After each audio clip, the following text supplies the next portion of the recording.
नमस्कार मंडळी, आज आपण निघालोय मिरजमधून 12 ज्योतिर्लिंगपैकी एक असलेल्या श्रीशैल्यम मल्लिकार्जुन ज्योतिर्लिंगच्या दर्शनासाठी।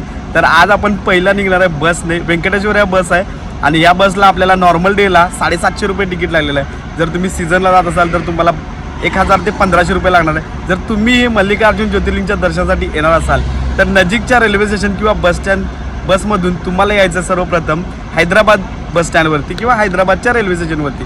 तिथून तुम्हाला एक बस मिळणार आहे जी श्रीशैल्यम मल्लिकार्जुन ज्योतिर्लिंगपर्यंत आपल्याला पोहोच करणार आहे। तर हा संपूर्ण प्रवास मी या व्हिडिओमध्ये तुम्हाला सांगणार आहे। मित्रांनो, या ज्योतिर्लिंगच्या दर्शनासाठी कुठे राहायचं, कुठे खायचं आणि इथला प्रवास कसा असणार आहे, इथे तुम्हाला कुठे थांबायचं आहे, दर्शनासाठी किती वेळ लागणार आहे आणि डॉमेंट्री काय असणार आहे, त्या सगळ्या राहण्या खाण्यापासून सगळ्या गोष्टी तुम्हाला या व्हिडिओमध्ये बघायला मिळणार आहेत। तर चला जाऊया मित्रांनो, या माझ्या मागे। ज्योतिर्लिंगच्या दर्शनासाठी तुम्हाला बाय रोडने सुद्धा सुविधा आहे, तसेच बसने सुद्धा सुविधा आहे आणि रेल्वेने जर येणार असाल तर तुम्हाला हैदराबादपर्यंत यायचं आहे। तसंच तुम्ही जर विमानाने येत असाल तर हैदराबाद एअरपोर्टपर्यंत तुम्हाला इथं प्रवास होणार आहे आणि तिथून तुम्हाला एक बसने तुम्हाला श्रीशैल्यम मल्लिकार्जुन ज्योतिर्लिंगच्या दर्शनासाठी जाता येणार आहे। ही गाडी होती, या गाडीने मी आता आलोय मिरजमधून हैदराबादला। सिकंदराबाद जवळ आम्ही पोहोचलोय आता इथून जाणार आहे आम्ही MG बस स्टँडला आणि या गाडीने प्रवास झाला। खूप सुंदर असा प्रवास होता। आता ही हैदराबाद सिटी बघू शकताय तुम्ही। सिग्नल जवळ आलोय आता, हे पॅराडाईजचं सिग्नल आहे आणि इथून आपल्याला यायचं आहे MG बस स्टँडला। MG बस स्टँडमधून आपल्याला बस मिळणार आहे जी श्रीशैल्यमला आपल्याला सोडणार आहे। तर ही सकाळचे 6 वाजल्यात आणि ही पॅराडाईज सिकंदराबादमधल्या सिग्नलमध्ये आपण ह्या साईडला इथं उतरलो होतो आणि इथून ही ॲटो केलं इकडे जाऊन आणि ह्या ॲटोने जाणार आहे आपण आता पुढं बस स्टँडला, MG बस स्टँडला। तर चला जाऊया मित्रांनो, या। तुम्ही अशा ट्रॅव्हल्समधून उतरताय पॅराडाईज सर्कलला। या सर्कलला उतरल्यानंतर तुम्हाला अशा रिक्षा मिळणार आहेत। या रिक्षानं तुम्ही 100 ते 200 रुपयेमध्ये MG बस स्टँडला जाणार आणि तिथून MG बस स्टँडमधून तुम्हाला बस मिळणार आहे जी डायरेक्ट श्रीशैल्यमला पोच करणार आहे। तर चला जाऊया मित्रांनो, या। ही आता अशा तऱ्हेने आपली रिक्षा असणार आहे आणि या रिक्षातनं आपल्याला जायचं आहे MG बस स्टँड। आपण पोहोचलोय हैदराबाद सिटीमध्ये आणि हे हुसेन सागर आहे, बघू शकताय। खूप सुंदर असं तलाव आहे आणि इथं त्यांचं विधान भवन सुद्धा आहे तेलंगणाचं। आणि आता आपण निघालोय MG बस स्टँडला जिथून आपल्याला श्रीशैल्यमला बस मिळणार आहे आणि जातानाचा हा नजारा आहे सुंदर असं सिटीचं दृश्य दिसायला लागलंय। ही विधानसभा आहे, बघू शकताय। सुंदर अशी विधानसभा तेलंगणा राज्याची। या रिक्षाने पोहोचलोय महात्मा गांधी बस स्टँडवरती। रिक्षातनं उतरल्यावर तिथं उतरलो होतो आणि तिथनं इथंच फ्रेश झालो सगळं, प्रातिनिध्य आवरला आणि फ्रेश होऊन आंघोळ वगैरे करून आता निघालोय महात्मा गांधी बस स्टँडकडे। आता इथं आपल्याला मिळणार आहे बस जी डायरेक्ट आपल्याला श्रीशैल्यम मल्लिकार्जुन ज्योतिर्लिंगपर्यंत सोडणार आहे। तर गुड मॉर्निंग, सुप्रभात मित्रांनो। आपण पोहोचलोय आता महात्मा गांधी बस स्टँडवरती आणि इथून आपल्याला मिळणार आहे 23 नंबर प्लॅटफॉर्मवरून मिळणार आहे श्रीशैल्यम मल्लिकार्जुन ज्योतिर्लिंगसाठी बस।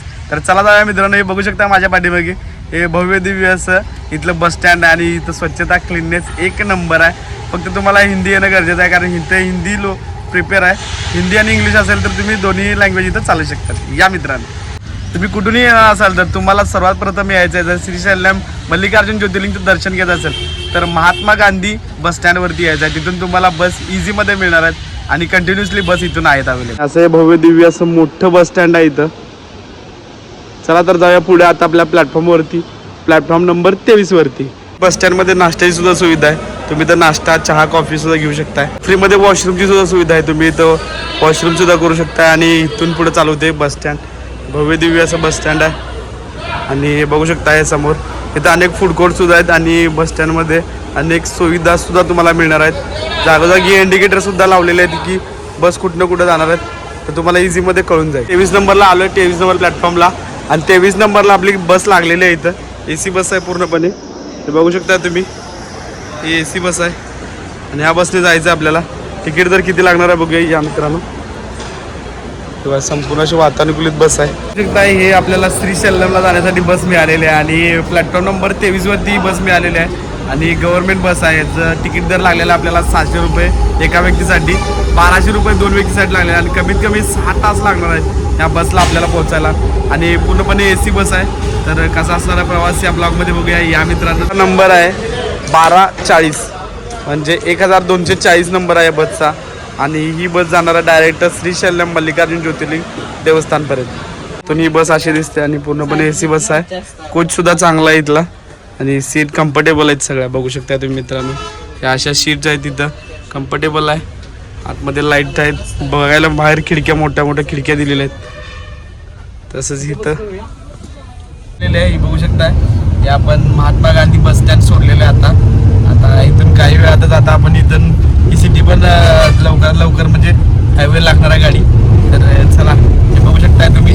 शकता माझ्या मागं हॉटेल आहे आणि इथं गाडी थांबली आता नाश्ता जेवण करायला. 2 ते 2.5 तास रनिंग झाले गाडीचं. आता ही गाडी थांबली आता इथं नाश्ता करायला हायवेला एक हॉटेल आहे आणि तिथं आता नाश्ता किंवा जेवण करू शकता तुम्ही, फ्रेश होऊ शकता.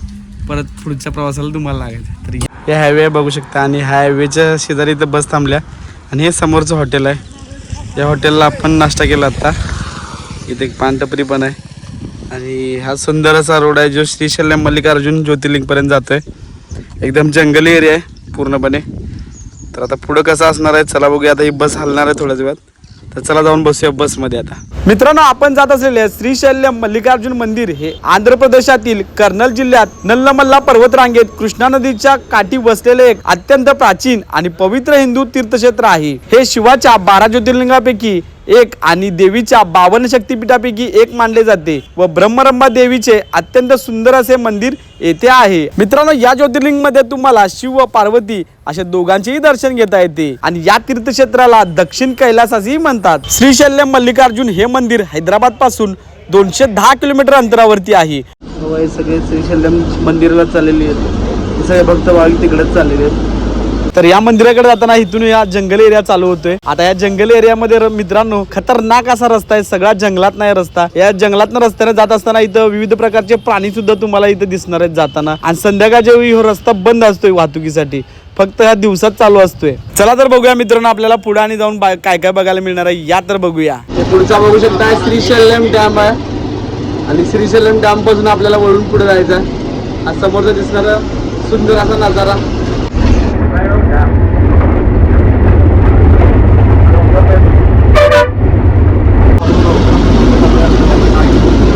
आता आपण लवकरच मंदिराजवळ पोहोचतोय आणि हा श्रीशैल्यम डॅम आहे. या डॅमच्या नदीच्या पुलावरून आपली आता बस जाते आहे. नदी आहे आणि समोरचं अद्भुत दृश्य आपल्याला बघायला मिळतंय.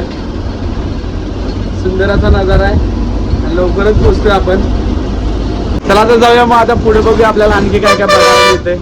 चला मित्रांनो आता आपण पोहोचलोय श्रीशैल्यम मल्लिकार्जुन ज्योतिर्लिंग जवळ आणि कमान आहे बघू शकता तुम्ही. आता बरोबर आपण मंदिराजवळ पोहोचलोय आणि बघू शकता गाड्यांची रांग. या बात बरोबर 6 तास लागले आपल्याला या बसनं आणि 8ला निघालतो आपण. आता थोड्याच वेळात आपल्याला पुढे बस स्टँड वरती यायचं सोडणार आहे. बघू शकता मित्रांनो समोर जातानाच आपल्याला साक्षी गणपती मंदिर सुद्धा लागते आणि श्रीशैल्यम मल्लिकार्जुन ज्योतिर्लिंगचं दर्शन घेतल्यावर इथलं सुद्धा दर्शन तुम्हाला घ्यायला लागते. आणि भाविकांची गर्दी झाली इथं. जाताना आपल्याला दर्शन झाले सुंदर असं आणि इथं प्रसाद सुद्धा चालू आहे. बघू शकता अनेक भक्त भाविक हे चालत यायला लागलेत.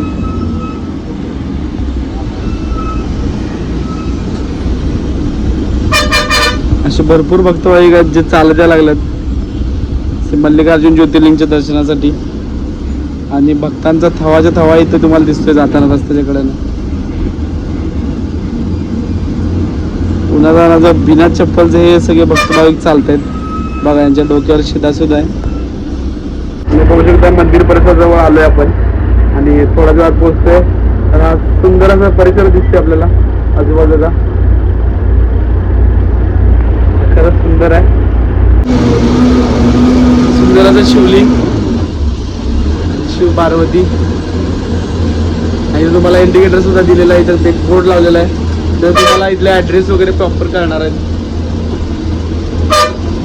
हे बघू शकता आता अगदी मंदिराच्या जवळ आलोय आणि आपली गाडी चालली आहे बस स्टँड वरती. इथल्या मल्लिकार्जुन देवस्थानच्या बस स्टँड वरती इथं जाणार आहे ही गाडी आता. तर फायनली मित्रांनो आपण मल्लिकार्जुन बस स्टँड वरती पोहोचलोय आणि संध्याकाळी 8 हे बघू शकता माझ्या मागे हे बस स्टँड आहे आणि प्रचंड अशी गर्दी झाली आहे महाशिवरात्रीमुळे. संध्याकाळी 8 वाजेपर्यंत तुम्हाला खाली जायला बस मिळणार आहे इथून. जर तुम्हाला जायचं असेल परत महात्मा गांधी बस स्टँडवरती तर प्लॅटफॉर्म नंबर 1 वरती रिटर्न 8 वाजेपर्यंत बस आहेत. कंटिन्यू अर्ध्या तासाला AC non AC buses available आहेत. तर चला मित्रांनो दर्शनाला काय काय सुविधा आहे, बॅग कुठं ठेवायच्या, डॉर्मेटरी कशी मिळणार आहे ते सगळं या ब्लॉगमध्ये बघायला मिळणार आहे. तर चला वेळ न घालता जाऊया दर्शनाला. तो मार्ग आहे हा बस स्टँड पासून सरळ आलेला मार्ग आहे आणि इथून निघालो आपण मंदिराकडे. मेन मंदिर ह्या साईडलाच आहे आणि तिथं जाऊन आपल्याला पुढची चौकशी करायची आहे, आपल्याला बॅग वगैरे ठेवायचं, तसंच बाकीच्या डॉर्मेटरी रूमबद्दल चौकशी करायची आहे इथं. तर चला जाऊया मित्रांनो. हे सगळं तुम्हाला इथं इंडेक्शन मिळणार आहे आणि हे भक्त निवास आहेत इथले, बघू शकता. हे असे भक्त निवास आहेत. चौकशी केली आहे का रिक्षावाल्यांकडे, काकांकडं, तर त्यांनी सांगितलं की इथं तुमच्या मंदिराच्या इथं समोरच गेला की सरळ तिथं बॅग पण ठेवायची सोय आहे, तुमचे चप्पल शूज असतील बॅग सुद्धा लॉकरला ठेवू शकताय. तर चला मित्रांनो पुढे बघूया. चौक आहे पहिला, बस स्टँड पासून सरळ आलात की हा चौक लागणार आहे तुम्हाला आणि ह्या चौकातून हे सरळ तुम्हाला सरळ यायचं आहे. हे दर्शन रांगेकडे जाते आणि मेन मंदिर पण समोरच दिसते तुम्हाला. तर अशा प्रकारे हा दर्शन मार्ग तसंच मंदिराचा हा जवळचा मार्ग आहे. आणि तुम्हाला जर ऊन असेल तर तुम्ही त्या छायेतून सुद्धा जाऊ शकताय मंडपातून. महाशिवरात्रीच्या वेळी दर्शनासाठी आलो आणि महाशिवरात्री निमित्त इथं प्रचंड अशी गर्दी होते आणि भक्त भाविक इथं विश्राम करायला लागलेत. बरीचशी गर्दी झाल्यामुळे रूम अवेलेबल नाही आहेत, डॉर्मेटरी अवेलेबल नाही आहे. तर हे असा आराम सुद्धा करू शकताय. नारळ फोडू शकताय तुम्ही, तर तुमच्यासोबत नारळ आणला सुद्धा इथं नारळ घेऊ शकताय. नारळ घेऊन झालं की तुम्हाला पुढे मंदिरात फोडता येणार आहे बाहेरच. आणि इथं हे समोर माझ्या बघताय ते लॉकर रूम आहेत, म्हणजे सामान घर आहे, ते तुमच्या जवळचं सामान ठेवू शकताय. तर चला आपल्या जवळच्या बॅगात ठेवूया. लॉकर रूममध्ये जर तुम्ही मोबाईल आणि सामान ठेवल्यानंतर तुम्हाला सरळ यायचं असं हा चौक लागणार आहे. इथं हा स्तंभाचा इथं सामान घर आहे, तिथं हा चौक लागणार आहे, तिथून तुम्हाला सरळ यायचं आहे. तुम्ही जाणार फ्री दर्शनच्या लाईनला, इकडे दर्शनची लाईन आहे. तर चला जाऊया इकडं या मित्रांनो. हे 12 ज्योतिर्लिंगपैकी दुसऱ्या क्रमांकाचं हे ज्योतिर्लिंग आहे. मंदिराच्या समोरची बाजू आहे आणि जर तुम्ही जर नारळ घेतला असेल तर तुम्ही इथं नारळ सुद्धा फोडू शकताय. हे बरोबर इथे समोर नारळ फोडू शकताय. इथं सामान जमा केल्यानंतर हे समोर इथं नारळ फोडण्याचं आहे आणि त्याच्या बाजूनच इथनं सरळ पुढे गेलात की इकडं दर्शनचं पण आहे. जी लाईन आहे हे 200 रुपये दर्शन आहे. तुम्हाला आत गेल्यावर पास मेळा दिला जातोय आणि 200 रुपयाच्या पासला तिथं नारळ फोडल्यानंतर तिथनं सरळ आलात की इथं 200 रुपये दर्शन आहे. आणि त्याच्या आधीच तिकडे पुढे गेलात तर तिथं फ्री दर्शन आहे. म्हणजे त्याच्या पहिला जे लागणार आहे ते मंडप पांढरा तिथं फ्री दर्शन होतं. तिथं 7 ते 8 तास लागतील असं सांगितलं जातं आणि 200 रुपयाच्या दर्शनला एक 3 ते 4 तास किंवा त्याच्यापेक्षा कमी वेळ लागू शकतो. हे फ्री दर्शनची लाईन आहे, तिथून तुम्ही फ्री दर्शनला जाऊ शकता. त्याच्याबरोबर पुढेच इथं दर्शन, हे जे 200 रुपयाचं दर्शन आहे याच्या समोरच इथं तुम्हाला चप्पल किंवा तुमच्या जवळचे असलेले लगेज सुद्धा ठेवू शकता. हे लगेज काउंटर आहे, इथं चप्पल सुद्धा ठेवू शकताय. फ्री ऑफ कॉस्ट आहे. काय पुढे जाऊन बघूया. इथं नारळ सुद्धा तुम्हाला विकत मिळतोय, ते तुम्ही मंदिराच्या समोर फोडू शकताय. मोबाईल जमा करणार आहे. आता इथनं पुढचा सगळा ब्लॉग तुम्हाला मंदिरातनं बाहेर आल्यानंतर दाखवतो. आणि इथं मोबाईल जमा करणार आहे आणि बॅग सुद्धा जमा करणार आहे इथं. तर भेटूया आता मंदिरातनं दर्शन करून बाहेर आल्यानंतर. आलोय मोबाईल लाईनच्या इथे जवळ, आता मोबाईल ठेवतो. भेटूया मंदिरातनं बाहेर आल्यावर दर्शन कसं झालं काय आलं सगळं सांगणार आहे तुम्हाला ह्या ब्लॉगमध्ये. तर भेटूया थोड्या वेळानंतर. देवस्थानाला आज इथं ब्रह्मोत्सव चालू आहे खास महाशिवरात्री निमित्त. आणि बघू शकता मंदिर कसं सजवलंय, भरपूर अशी गर्दी झालेली आहे. सुंदर अशी पुढे शिवांची मूर्ती लाइटिंग मध्ये, खरंच अविस्मरणीय डोळ्याचं पारणं पेटणारं दृश्य आहे इथं. बघू शकता मित्रांनो तुम्ही, प्रचंड गर्दी झाल्या ब्रह्मोत्सवाला या. आणि महाशिवरात्रीला हे 8 तारखेपासून ब्रह्मोत्सव चालू होते पूर्ण याच्यापर्यंत. श्रीशैल्य मल्लिकार्जुन देवस्थानचा आता हे चालू आहे ब्रह्मोत्सव. 8 तारखेपासून पूर्ण महाशिवरात्रीपर्यंत हा ब्रह्मोत्सव असणार आहे. आणि इथं तुम्हाला बघू शकता ब्रह्मोत्सव मध्ये किती गर्दी आलेली आहे, अचानक गर्दी आलेली आहे. आणि एरवी दर्शनाला 1 ते 2 तास लागणार आहे, आज 7 ते 8 तास चालू आहेत दर्शनाला. आणि जर तुमच्याकडे कुपन असेल 200 रुपयाचं तर तुम्हाला 3 ते 4 तास लागणार आहे. तर माझं तर दर्शन दुपारीच झाले आणि मी दुपारी दर्शन घेतल्यानंतर मोबाईल अलाउड असल्यामुळे आता तुम्हाला काही दाखवू शकलो नाही. आता तुम्हाला इथला परिसर दाखवणार आहे आता फिरून. आणि ब्रह्मोत्सव मध्ये कसा चाललाय मल्लिकार्जुन श्रीशैल्यम ज्योतिर्लिंग डोंगर ज्योतिर्लिंग देवस्थान. तर चला बघूया मित्रांनो, या माझ्या मागे. आता या मंदिराचा मुख्य प्रवेशद्वार आहे, जो म्हणजे मंदिराचं तुम्हाला मुख दर्शन होतं. तिथं या 2 सुंदर असे भगवान शिवाच्या 2 सुंदर अशा लाइटिंग वाल्या मूर्ती, लाइटिंग वाले फोटो तुम्हाला बघायला मिळणार आहेत. आणि सेल्फी काढायला सुद्धा एक सुंदर असं मनमोहक इथं ठिकाण झालंय. प्रचंड भाविक यायला लागले तिथं, बघू शकताय मित्रांनो. आणि तुमच्याजवळ आणलेला कापूर पणती सुद्धा इथं लावू शकताय.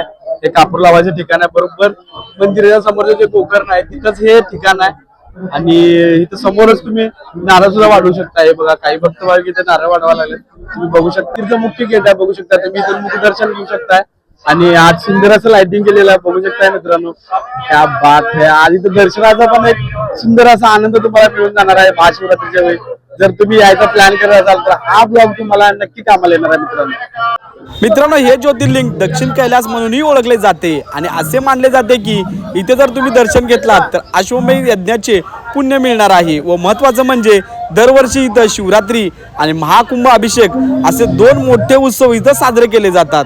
त्या फ्री दर्शन पासून पुढे आलात की तुम्हाला इथं या साईडला जरा थोड्या अंतरावरती एक डाव्या हाताला टर्न दिसणार आहे. इथून तुम्हाला लाडू प्रसादकडे जाता येणार आहे. हाच तो मार्ग आहे. आणि हे बघू शकता हे मार्केट आहे. इथे लाइटिंगमध्ये एक मूर्ती लावलेली आहे सुंदर अशी भगवानांची. आणि तिथून ह्या साईडला तुम्ही गेलात की तुम्ही लाडू दर्शनकडे जाणार आहे, म्हणजे लाडू प्रसादकडे जाणार आहात.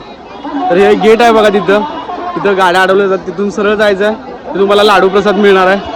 लाडू प्रसादचं केंद्र आहे. लाडू प्रसाद सरळ तुम्ही दर्शन घेऊन त्या साईडला बाहेर पडलात तुम्हाला जाताना तिथं या साईडला अन्नप्रसाद दिसणार आहे. इथे तुम्हाला जेवणाची व्यवस्था आहे.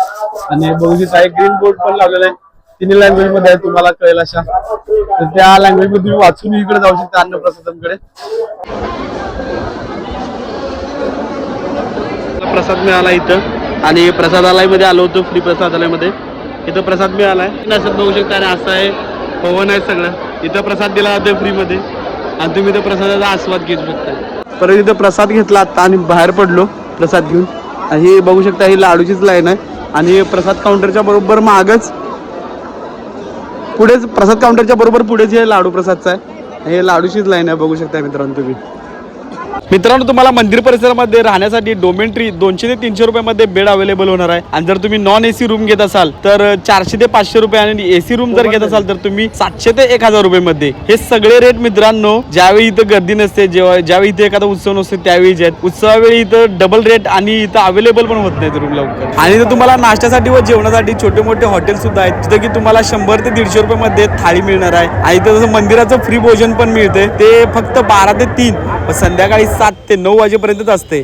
आणि हे मंदिर सकाळी 4 वाजल्यापासून दर्शनासाठी खुलं असते. जर दर्शन पास म्हणाल तर 200 रुपयाचा पास आहे. तसेच इथं 500 रुपयाचा पास सुद्धा अवेलेबल आहे, जे की तुमचे 1 ते 2 तासात इथं उत्सव नसताना दर्शन होते. आणि उत्सवाच्या वेळी 4 ते 5 तास पास असला तरी सुद्धा तुम्हाला लागू शकतो वेळ. तर माझे तर मित्रांनो आत्ताच दर्शन झाले आणि मी आता मंदिरात बाहेर पडतोय. खूप सुंदर नयन रम्य असं दर्शन झालं. जरा वेळ लागला, गर्दी होती कारण इथं ब्रह्मोत्सव चालू आहे. खूप सुंदर असं दर्शन झालंय. तुम्ही या महाशिवरात्रीमध्ये यायचा प्लॅन करत असाल तर नक्की या इथल्या दर्शनाचा लाभ घ्या. खूप सुंदर असं नयनरम्य मंदिर सजवलेलं आहे. इथला परिसरही गजबजलेला आहे. तर मल्लिकार्जुन देवस्थानचा हा ब्लॉग तुम्हाला कसा वाटला कमेंट मध्ये नक्की सांगा. हर हर महादेव.